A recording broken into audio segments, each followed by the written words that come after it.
Akkineni Naga Chaitanya as Thandel రాజు. తండేల్ రాజుగా, తండేల్ రాజు అంటే owner కాదు, ద లీడర్ గా మనకి కనిపించబోతున్నటువంటి నాగ చైతన్య గారికి ఆల్ ది బెస్ట్ చెప్తూ మాట్లాడవలసిందిగా రిక్వెస్ట్ చేస్తున్నాము. Very good evening. ఇక్కడికి వచ్చిన గెస్ట్స్ అందరికీ, అలాగే లైవ్లో చూసే తెలుగు సినిమా ప్రేక్షకులకు అందరికీ, వ్యూవర్స్ అందరికీ, అక్కినేని అభిమానులందరికీ నమస్కారం. Firstly I'd like to start by thanking Sandeep Reddy Vanga. Sandeep garu, thank you so much for coming. You are the man of the moment, the man of every moment. And what I feel is that ee madhya kalamlo I have not seen anyone as honest and as original as you. Idi mee cinemale gaadu, I watch a lot of your interviews, and mee interviews chusetappudu ento oka honesty, ento oka transparency kanipistudi. Chaala mandi adi edo viral cheyadaniki hype create cheyadaniki antaru, but that is pure honesty. Thank you so much for being here, Sandeep Garu. Thank you. And Tandel cinema vishayamki vaste, firstly Arvind Garuki thank you cheppali. Cinema అయిపోయేసరికి last 2-3 మంత్స్లో నాకు ఒక కొత్త భయం start అయింది. అంటే నేను next cinema ఎలా సక్సెస్ఫుల్గా ఫినిష్ చేస్తానని. అరవింద్ గారు లేకుండా, వాసు లేకుండా, ఈ టీం అందరు లేకుండా, వాళ్ళంతా ఇన్వాల్వ్ అవుతారు ఒక సినిమాలో, అంత కాంట్రిబ్యూట్ చేస్తారు. ఒక యాక్టర్కి ఒక లిస్ట్ ఉంటుంది, ఎంతోమంది డైరెక్టర్లు ఉంటారు. సరే పలానా డైరెక్టర్లతో పనిచేస్తే మన కెరియర్కి డెఫినెట్లీ బెనిఫిట్ అవుతుందని. కానీ నా లిస్ట్లో ఎప్పుడు గీతా ఆర్ట్స్ అనే పేరు ఎప్పుడు టాప్లో ఉంటుంది. బికాస్ ఏ యాక్టర్ ఈ బ్యానర్లో పనిచేస్తే తప్పకుండా ఒక మంచి రిజల్ట్తో బయటికి వస్తారు. So thank you so much Aravind గారు.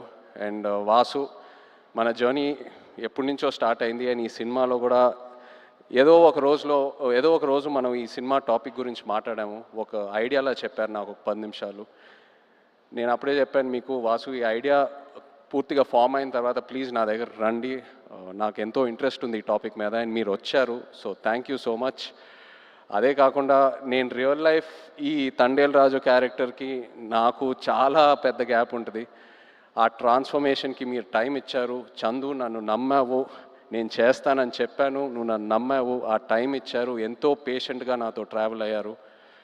నేను చందు ఇది 3వ సినిమాకి నన్ను ఎంతో బాగా ప్రజెంట్ చేసి, ఇన్ఫ్యాక్ట్ నాకంటే ఎక్కువ తనే ఆలోచిస్తాడు నా గురించి. కొన్నిసార్లు చాలా సెల్ఫిష్గా ఆలోచిస్తాడు నా మంచి కోసం. I'm so grateful to have you Chandu. You are a friend, you are a well wisher, and thank you so much. ఇప్పుడు వరకు గెస్ట్స్ అయినా టెక్నీషియన్స్ అయినా అందరూ ఒకటే అంటున్నారు, మేము పల్లవితో కలిసి పని చేయాలి, లేకపోతే మేము పల్లవి ఫ్యాన్స్, లేకపోతే మేము పల్లవితో పని చేయాలనుకున్నాము కానీ ఆపర్చునిటీ మిస్ అయిందని. ఈ మధ్యకాలంలో ఒక ఆర్టిస్ట్కి ఇంత యునానిమస్ అయిన పాజిటివ్ అవుట్లుక్ నేను ఇప్పటివరకు చూడలేదు.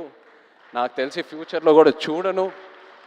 You deserve every bit of it Pallavi, and I wish you all the best. Thank you for being who you are. Thank you so much. And the true rock star of this film చెప్పాలి మన DSP గారు. నిజంగా ఒక love స్టోరీకి audio ఎంత ఇంపార్టెంటో మీ అందరికి తెలుసు. అలాంటిది ఈ సినిమాకి బుజ్జితల్లి అనే పాట ఫస్ట్ రిలీజ్ అయినప్పుడు కంప్లీట్గా సినిమా కలరే మార్చేసింది, ఆడియన్స్లోకి బాగా దగ్గరగా తీసుకెళ్ళింది. మీరు చూసారు ఎన్నో రీల్స్, ఎంతమంది పిల్లలు డాన్స్లు వేయటం, పాటలు పాడటం, ఎన్నో so many performances on Bujjithalli. You took this film close to the hearts way before the release. Thank you so much Devi, your the true rock star. అదే కాదు, నమో నమ శివాయ పాట జరిగేటప్పుడు దేవి మా రిహర్సల్స్కి వచ్చి ఆయన విజన్ ఏంటి, ఆయన ఎనర్జీ ఇచ్చి మాకు ఎంతో ఎంకరేజ్ చేశారు. Thank you Devi. అలాగే Shyam garu, our DOP, thank you Shyam sir. Was really looking forward to work with you and I'm so happy it happened. And Nagendra garu మన ఆర్ట్ డైరెక్టర్, థ్యాంక్ యూ అండి. నిజంగా మీ ఇద్దరు కాంబినేషన్ అమేజింగ్. నేను విరూపాక్ష సినిమా చూసినప్పుడు అప్పుడు చందుకు చెప్పాను, శ్యామ్ గారు నాగేంద్ర గారితో పనిచేస్తే బాగుంటుందని. అండ్ ఐఎమ్ సో హ్యాపీ ఈ సినిమా చేశాము. నెక్స్ట్ సినిమా మళ్ళీ ట్రావెల్ అవ్వబోతున్నాము. So thank you very much. అలాగే all the lyric writers, Shreemani garu, Jonnavithula garu, మన యాక్షన్ డైరెక్టర్స్, కొరియోగ్రాఫర్ శేఖర్ మాస్టర్కి థ్యాంక్ యూ చెప్పాలి. The entire production team, Satya garu and everyone else, thank you so much. మన PROs Vamsi, Sekhar, Anurag and direction department చాలా support చేశారు నన్ను ఈ సినిమాలో.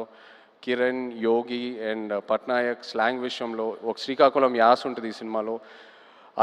That was a very very challenging portion. So ఈ విషయంలో చాలా సపోర్ట్ చేశారు. Thank you. అలాగే భాను గారు, రియాజ్ ఈ కథ తీసుకొచ్చినందుకు అలాంగ్ విత్ కార్తిక్.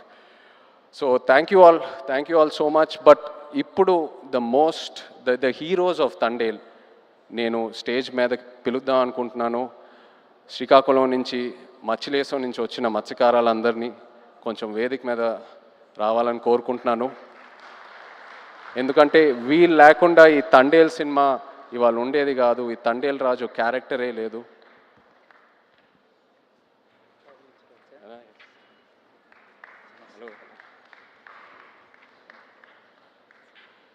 హలో నమస్తే.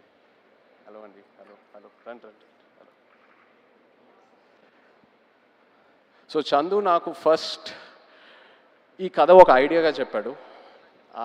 ఆబ్వియస్లీ బాగా ఎక్సైట్ అయ్యాను. ఒక యాక్టర్కి పల్లవి కమ్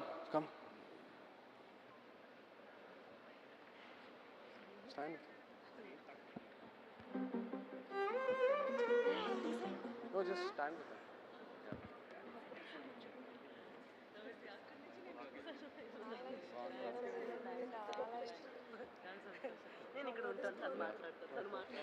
సో చందు నాకు ఈ కథ జస్ట్ ఒక ఐడియాగా చెప్పాడు, ఒక డాక్యుమెంటరీ స్టైల్లో ఒక 10 నిమిషాలు. ఆబ్వియస్లీ కథకి ఎక్సైట్ అయ్యాను, చేద్దాం చందు ఖచ్చితంగా. సో ఆ తర్వాత నన్ను మత్స్యలేశంకి తీసుకెళ్ళాడు. అక్కడ వీళ్ళందరినీ కలిశాను. వీళ్ళు ఎలా ఉంటారు, వీళ్ళ లైఫ్ ఏంటి, వాళ్ళ ఎక్స్పీరియన్సెస్ ఏంటి, వాళ్ళు ఫేస్ చేసిన ఛాలెంజెస్ ఏంటి, అక్కడ మట్టి వాసన ఏంటి, వాళ్ళు తినే తిండి ఏంటి, అన్నీ తెలుసుకొని అప్పుడు నాకు ఈ తండేల్ రాజు కథకి ఒక క్లారిటీ దొరికింది, ఒక ఐడియా వచ్చింది. వీళ్ళు ఏంటంటే ఒక 8-9 నెలలు సముద్రంలోకి వెళ్తారు. ఏదో 2 రోజులు అలా యాట్ అయిన తర్వాత వాళ్ళ బోట్ డెక్ ఫుల్ అయిన తర్వాత మళ్ళీ పోర్టుకు వచ్చి వాళ్ళు పట్టుకున్న ఫిష్ ఏదైతే ఉందో అది ఇచ్చి వాళ్ళ బోట్లకి ఏదైతే కావాలో అవి రీఛార్జ్ చేసుకొని వాళ్ళకి కావాల్సిన ఫుడ్, డీజిల్ అవన్నీ తీసుకొని మళ్ళీ బయలుదేరుతారు. కానీ ఒకసారి సముద్రంలో ఉన్నప్పుడు వాళ్ళకి ఒంట్లో బాగున్నా బాగాలేకపోయినా, ఎలా ఉన్నా, ఒంటరిగా ఉన్నా లేనా, అసలు ఎలాంటి సెల్ ఫోన్ కమ్యూనికేషన్ ఉండదు, ఇంట్లో వాళ్ళు ఎలా ఉన్నారు, వాళ్ళ ఫ్యామిలీస్ ఎలా ఉన్నారు, ఆ బోట్ మీద ఏదైనా ఎమర్జెన్సీ వచ్చినా కూడా సరే వాళ్ళు సముద్రంలోనే ఉండి ఆ యాట పూర్తయ్యాకే మళ్ళీ తిరిగి వస్తారు. అండ్ ఏంటంటే నేను అక్కడ ఉన్నప్పుడు అడిగాను, మీరు ఒకసారి పాకిస్తాన్లోకి వెళ్ళి ఒక సంవత్సరం పైన అక్కడ ఉండి జైల్లో ఉండి ఎన్నో కష్టాలు చూసి ఎన్నో ఛాలెంజెస్ చూసి బయటికి వచ్చారు కదా, మళ్ళీ ఎందుకు వెళ్తున్నారు యాటకి, వేరే ఏదైనా పని చేసుకోవచ్చు కదా అంటే, లేదు మాకు అదే వచ్చు, మాకు ఆ సముద్రం తప్పితే వేరే ఏది తెలీదు, ఏ కష్టం వచ్చినా సరే మేము చూసుకుంటాము. అండ్ ఇది నాకు డైరెక్ట్గానే కాదు, ఆడవాళ్ళ ముందు చెప్పారు. అండ్ వాళ్ళ మొహంలో ఒక భయం కనిపించింది, కానీ ఆ భయం వెనకాల ఎంతో ఒక ఫియర్లెస్ అనే ఒక క్వాలిటీ కనిపించింది. For me this is the true ultimate human emotion. అంటే ఆల్మోస్ట్ ఒక స్పిరిచువాలిటీ, ఒక తపస్లా అనొచ్చు. So these are my real life heroes. వీళ్ళ లేకుండా ఈ తండేల్ సినిమా ఉండేదే కాదు. Thank you so much.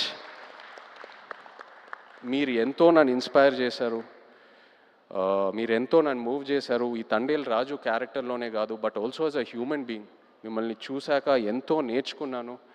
And ఎంతోమంది అంటూ ఉంటారు ఒక 1.5-2 years ఈ సినిమాలో ట్రావెల్ అవుతూనే ఉన్నానని, బట్ ఇంకో 10 సంవత్సరాలు కూడా వీళ్ళ నుంచి నేను నేర్చుకునే స్టోరీస్, వీళ్ళ నుంచి నేను ఏదైతే ఇన్స్పైర్ అయ్యానో చెప్పాలనుకుంటే చెప్తానే ఉంటాను ఇంకో 10 years కూడా. Thank you so much. ఏదో కొంచెం ట్రై చేసాం తండేల్ సినిమాలో మీ కథలన్నీ బయటికి జనాల్లోకి వెళ్ళాలని, ఇన్స్పైర్ చేద్దామని. ఐ హోప్ మీరందరూ సినిమా చూసి సంతోషం పడతారు. Thank you so much everyone. Feb 7th థియేటర్స్లో దుల్లగొట్టేద్దాం అంతే. Thank you. అన్న విత్ యువర్ పర్మిషన్ ఒక మాట చెప్పి ముగిస్తే బాగుంటుంది అనిపిస్తుంది. రాసి పెట్టుకోండి, అక్కినేని లెక్కలు మారబోతున్నాయి. Thank you writer Karthik. And S Srikakulam నుంచి వచ్చినటువంటి ఫిషర్మ్యాన్ అందరూ కూడా వాళ్ళ ఫ్యామిలీస్తో పాటు ఈరోజు స్టేజ్ మీద ఉన్నారు. Thank you very much. మీ కథని మీరు కళ్ళారా ఫిబ్రవరి 7వ తారీఖున థియేటర్స్లో వీక్షిద్దురుగా.